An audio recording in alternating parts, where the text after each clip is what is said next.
আজ কোনো রান্নার ভিডিও না, কোনো রকম ব্লগিং ভিডিও না। আজকে আপনাদের নিয়ে যাচ্ছি নতুন একটা জায়গায়। আসসালামু আলাইকুম viewers, welcome to my page happy potatoes with RM. গরুর গোবর থেকে উন্নত মানের জৈব সার প্রস্তুতকরণ সবাই হয়তো শুনেছি, কখনো দেখা হয়নি। আজ আপনাদেরকে নিয়ে আসলাম এমন একটা জায়গায় যেখানে জৈব সার তৈরি করা হয়।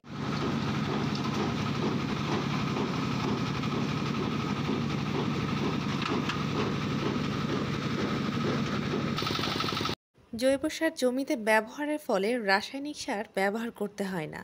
ফলে ফসলের উৎপাদন বৃদ্ধি পায়, মাটির উর্বরতাও বৃদ্ধি পায়। আপনাদের যাদের ছাদ বাগান রয়েছে তারাও এটা ব্যবহার করতে পারেন। ফলে গাছের উৎপাদন ভালো হবে ইনশাআল্লাহ। জৈব সারের এই গুণগত কথা বলেও শেষ করা যাবে না। ফসল উৎপাদনের একমাত্র ভরসা এই জৈব সার।